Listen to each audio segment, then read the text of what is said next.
Кімдерге бал жеуге болмайды? Баршаңызға сәлем, құрметті көрермендер. Сіздермен бірге пайдалы кеңес арнасы. Видеоны соңына дейін көріп, арнаға тіркеле кетіңіздер. Сіздердің болмашы, оп-оңай ғана әрекеттеріңіз бізді шабыттандырады. Бал адам ағзасы үшін пайдалы заттардың қайнар көзі. Оның құрамы көмірсуға, глюкоза, фруктоза және сахарозаға, А, С, Е, К, Б тобындағы дәрумендерге бай. Сонымен қатар органикалық қышқылдар, ферменттермен темір, күкірт, калий, магний, мыс, иод сынды минералдарды кездестіруге болады. Ағзамызды пайдалы заттармен толықтыру үшін құнарлы тағам жеме, жеміс-жидек, көкөніс жемей-ақ бал тұтынсақ болды емес па деген сұрақтың туындауы заңды. Алайда бал бәрімізге бірдей пайдалы емес екен.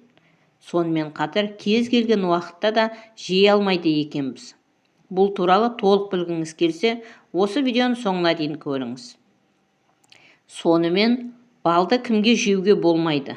Бал өте ауыр азық, сондықтан да оны ұйқы безі ауыратындарға, аллергиясы барларға, 2 жасқа толмаған балаларға, қызуы көтерілген науқастарға, асқазан ішек жолдары дұрыс жұмыс істемейтіндерге, жүкті әйелдерге, емізулі аналарға, қант диабетімен ауыратындарға, инфаркт пен инсульт алғандарға, семіздікке шалдыққандарға бал жеуге қатаң түрде тыйым салынады. Балды қалай жеу керек? Мөлшерін білу маңызды. Тәулігіне ересек адамдар үшін 80-150 грамм, ал кішкентайларға 30-50 грамм бал жеу керек. Осы мөлшер ағзаны пайдалы заттармен толықтыруға жеткілікті. Егер құмарлығыңызды баса алмай, шамадан тыс көп жеп қойсаңыз, жүйке жүйесінің зат алмасудың жұмысы бұзылып, қандағы қант мөлшері көбейеді. Салмағыңыз артып, аллергия мазалауы мүмкін.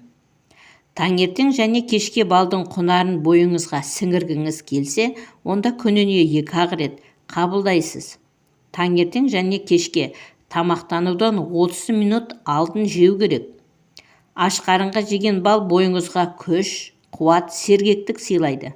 Нәтижесінде жұмысқа деген құлшынысыңыз артады. Ал ұйқыға жатар алдында қабылдаған бал ұйқыңыздың тыныш өтуіне септігін тигізеді. Егер 1 стақан жылы сүтке 1 шай қасық бал мен шымшым даржын араластырып ішсеңіз, ұйқысыздық ауруынан біржолата құтыласыз. Балды жылытуға болмайды. Балды қолданудың өз заңдылығы бар. Соның бірі жылыту мәселесі. Балды жылытқан кезде, ыстық сұйықтықпен араластырған кезде балдың бойындағы пайдалы заттардың бәрінен айырылады. Балды аузыңызға ұзақ сақтаңыз. 1 шай қасық балды аузыңызға салып 1-2 секундтай ұстау керек. Сонда құрамындағы фермент бөлініп, көмірсу азаяды. Егер бірден ішке қабылдайтын болсаңыз, онда асқазаныңызды жаралап алуыңыз мүмкін.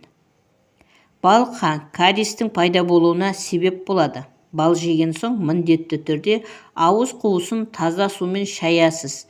Өйткені балдың құрамындағы тәтті мен көмірсу тістің саулығына кері әсерін тигізеді. Тамақпен бірге қабылдамаңыз. Балды қай кезде тұтыну керектігін білу маңызды.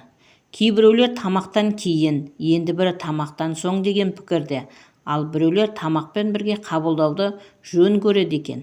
Бірақ тамақпен бірге қабылдаудың ағзаға зияны тимесе пайдасы жоқ. Біріншіден асқазанға ауырлық түседі. Екіншіден артық салмақ қосуға септігін тигізеді. Асқазан қышқылын анықтаңыз. Асқазандағы асқазан қышқылы қалыпты болса, балды тамақтанудан 30 минут бұрын қабылдау керек. Ал егер қышқыл төмен болса, онда 1 стақан салқын суға 1 шай қасық бал араластырып, тамақтанудан 15-20 минут бұрын ішіңіз. Асқазан қышқылы басым болса, жылы суға бал араластырып, тамақтанудан 1,5 сағат бұрын ем жүргізіңіз. Емді ұйқыға жатар кезде бал жесеңіз, қандай өзгеріске ұшырайтынын білесіз бе? Егер ұйқыға жатар алдында үзбей бал жейтін болсаңыз, кейбір ағзаңыздың жұмысы жеңілдетеді. Нақтырақ айтқанда, жүйкені тыныштандырады, қан қысымын түсіреді, иммунитетті көтереді, қартаюды тежейді. Міне құрметті көрермен, осымен видеомыз аяқталды. Егер видео ұнаса, бағалап достарыңызбен бөлісуді және арнаға тіркеле кетуді ұмытпаңыздар. Сіздердің болмашы, оп-оңай ғана әрекеттеріңіз бізді шабыттандырады. Денсаулықтарыңыз мықты болсын. Келесі кездескенше аман сау болыңыздар.